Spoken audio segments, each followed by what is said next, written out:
মানে ভাই কি চলতেছে? আমাদের দেশের ক্রিকেট হইল একটা জোক একটা। বাংলাদেশ ক্রিকেট যে বোর্ড আছে সেটা হইল একটা সার্কাস। আর যে প্লেয়াররা আছে এগুলো হইলো এক একটা জোকার, ম্যানেজমেন্ট সহ। মানে বিতর্ক বাংলাদেশ ক্রিকেট থেকে কখনো মনে হয় যাবে না। যখন থেকে খেলা দেখতেছি তখন থেকেই দেখতেছি কোনো না কোনো বিতর্ক আছেই। আচ্ছা, আপনার বলেন তো যে অন্যান্য যে ক্রিকেট দেশগুলো আছে বা ক্রিকেট বোর্ডগুলো আছে, আপনি অস্ট্রেলিয়ার ক্রিকেট বোর্ড ধরেন, নিউজিল্যান্ড ক্রিকেট ধরেন, পাকিস্তান ক্রিকেট আলাদা ধরলাম কারণ পাকিস্তানের ক্রিকেট হইল সেম বাংলাদেশের মতোই, দুইটা একই দেশ আগে ছিল না। তো দুইটারই রক্ত ওই সেম জিনিসই আসলে, যে ক্রিকেট বোর্ডের ভিতরে রাজনীতি ঢুকা বা উল্টাপাল্টা কথা বলা বা কমন সেন্সের অভাব, দুটা দেশের প্লেয়ার প্লাস হইল ম্যানেজমেন্টের মধ্যে শিক্ষার অভাব প্লাস কি বলবো আসলে।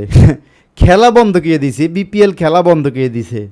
মানে প্লেয়াররা কি একটা বড় চিন্তা করলো না যে দর্শকরা যে মাঠে যাবে, দর্শকরা মাঠে গিয়ে কি করবে, তারা যারা টিকিট কাটছে তারা মাঠে গিয়ে কি করবে, বা বিদেশি প্লেয়ার যারা আছে তাদের কাছে আমাদের দেশের ক্রিকেটের ইমেজটা কীরকম দাঁড়াইলো।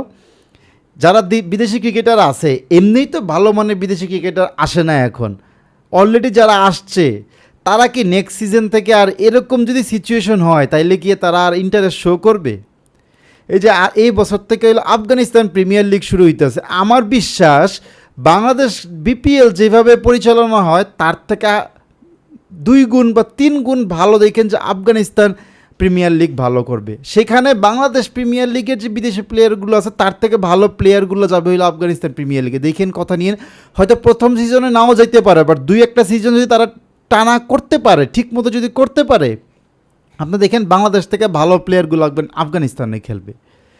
মানে আন্দোলন, কিছু হইলেই আন্দোলন, কিছু হইলেই আন্দোলন। একটু আগেও দেখতেছি যে 7 কলেজের কি একটা আন্দোলন, রাস্তা দখল। মানে আমরা মনে হয় জন্মই হইল আন্দোলন নিয়ে। মানুষের ওই যে হ্যাঁ আছে না, শিক্ষা, বাসস্থান, 5টা যে মৌলিক চাহিদা, আমার মনে হয় বাংলাদেশের প্রেক্ষাপটে বাংলাদেশের নাগরিকদের জন্য নতুন আরেকটা মৌলিক চাহিদা অ্যাড করা উচিত। সেটা কি? আন্দোলন। কিছু হইলেই রাস্তায় নামো, সাধারণ মানুষের জন্য দুর্ভোগ পোহাইতে হয় সাধারণ মানুষের। ক্রিকেটেও কিন্তু এই যে সাধারণ মানুষের দুর্ভোগ পোহাইতে হয়েছেন, কীভাবে বলতে পারেন যে তারা তো রাস্তায় আন্দোলন করেনি? আচ্ছা, রাস্তায় আন্দোলন করে নাই, মাঠে যে আন্দোলন করছে, মাঠে যে সাধারণ দর্শকরা খেলা দেখতে গেছে, তারা তারা কি দুর্ভোগ পোহাইছে না? তারা কি প্রবলেমে পড়ছে না? টাকা দিয়ে যে খেলা দেখতে গেছে, একটা দিন খেলা না হওয়া মানে কি সম্প্রচারের প্রবলেম হওয়া, স্পন্সরের প্রবলেম হওয়া, বিদেশি প্লেয়াররা একটা ব্যাড ইফেক্ট পড়বে, দর্শকদের মধ্যে একটা ব্যাড ইফেক্ট পড়বে, সব কিছু মিলেই একটা মাইনাসই হবে, লসই হবে, কারো কোনো লাভ হবে না। প্লেয়াররা যে আন্দোলন করলো, এম নাজমুলকে যে সভাপতি, বিসিবি যে পরিচালক, অর্থ বিভাগে দায়িত্ব ছিল, তাকে না নামানো পর্যন্ত তারা মাঠে খেলবে না। এটা আলটিমেটলি লস হইল কার? লাভ হইল কার, লস হইল কার? একটু বলেন তো আমারে। এম নাজমুল হোসেন যে কথাটা বলছে সেটা সে ভুল বলছে, ওপেনলি পাবলিকলি এভাবে বলা উচিত হয় নাই। বাট কথাটা যদি আপনি ধরেন, কথাটা কিন্তু সে ভুল বলে না, হয়তো কথার পরিবেশটা, যে পরিবেশে কথাটা বলছে সেটা ভুল বলছে, কিন্তু যে ওয়ার্ডটা বলছে বা মানে মেন অর্থ যেটা, সেটা কিন্তু ভুল বলে নাই। কোন প্লেয়ার বাংলাদেশে ভালো কিছু করছে, বৈশ্বিক কিছু করছে যে তারা রিওয়ার্ড পাবে? হ্যাঁ, এম নাজমুল ইসলাম কথা ভুল বলছে যে তারা, তাদের ক্ষতিপূরণ চাওয়ার কোনো প্রশ্নই আসে না, কারণ তারা কি করছে?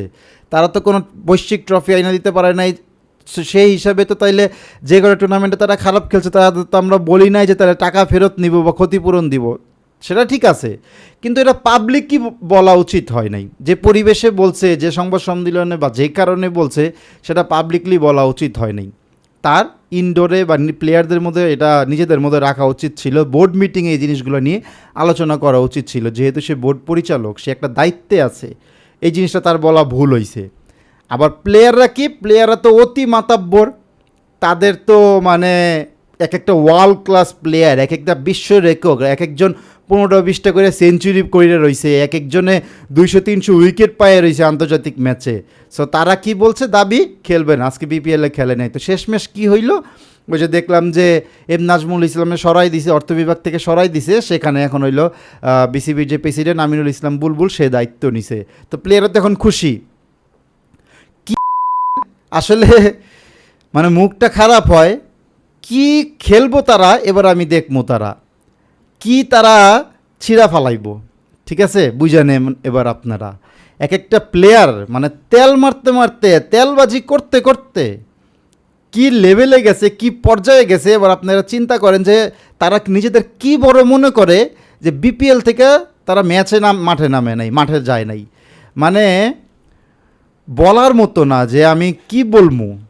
একটা সাধারণ দর্শক হিসাবে আমি এত দূরের থেকে আমার রাগ লাগতেছে যে দর্শকরা মাঠে খেলা দেখতে গেছে তাদের কি পরিমাণ রাগ লাগতেছে এবার আপনি বুঝেন। তাইলে তারা ওই যে দেখলাম যে মেহেদী হাসান মিরাজ বলতেছে যে দর্শকরা তো আমাদের অনেক গালি দেয়, তারপরও তো আইসা আমাদের ছবি তুলে, মানে কি গর্ব করতেছে, মানে কি দর্শকদের সে ফর গ্রান্টেড নিয়ে নিছে যে গালি তো দিব, গালি দিলেও আমাদের ভাব কমবো না, আমাদের সম্মান করবো না, যারা গালি দিব তারাই পরবর্তীতে আইসা আমাদের সাথে ছবি তুলবো। আসলে এখানে আমাদের দর্শকদেরও আমাদের এখানে ভুল আছে যে আমরা ওদের মাথায় উঠাই দিছি, এমন মাথায় উঠাইছি ওরা এখন নিচে তাকাইতে পারতেছে না গ্রাউন্ডে। আসলে উচিত কি জানেন, আসলে উচিত বাংলাদেশ ক্রিকেটে জিম্বাবুয়ের মতো 1-2 বছরের জন্য নিষিদ্ধ করে দেওয়া। তারপর দেখ মনে হয় যখন এরা স্পন্সর চলে যাইব, যখন টাকা পাইব না, তখন দেখ মনে হয় যে এক দাম কই থাকে, এক দেমাগ কই থাকে। এরা যে এত উপরে উঠে এদের নিজেদের কি মনে করে প্লেয়াররা আমি জানি না। মোহাম্মদ মিঠুন কি বড় প্লেয়ার যে ওই কোয়াবের সভাপতি হয়েছে, কোন যোগ্যতায় কোয়াবের সভাপতি হয়েছে? ওই যে তেল মাইরা সভাপতি হয়েছে। আর আমার পাশের যেগুলো ছিল পিছনে দাঁড়াইয়া মোস্তাফিজের তো ওই যে খালি ঠিক আছে যে বললো, সঙ্গে সঙ্গে দেখলাম। আমার তো মনে হয় মোস্তাফিজে জোর করে নিয়ে আসছে, কারণ মোস্তাফিজ এগুলো ভেজালের মধ্যে থাকে না, ওরা জোর করে নিয়ে আসছে, বুঝাই যাইতেছে। মানে ভিডিওটা করার উদ্দেশ্য ছিল না, খালি দেখতেছিলাম যে কাহিনিগুলো কি হয় না হয়। যা কাহিনী হইতেছে আমার উচিত আইসিসির 2 বছরের জন্য বাংলাদেশ ক্রিকেট নিষিদ্ধ করে দেওয়া পুরো আন্তর্জাতিক ক্রিকেট থেকে, তারপর দেখা যাইব না এখন তেল কমনে বাইর হয়। ভালো থাকবেন সবাই।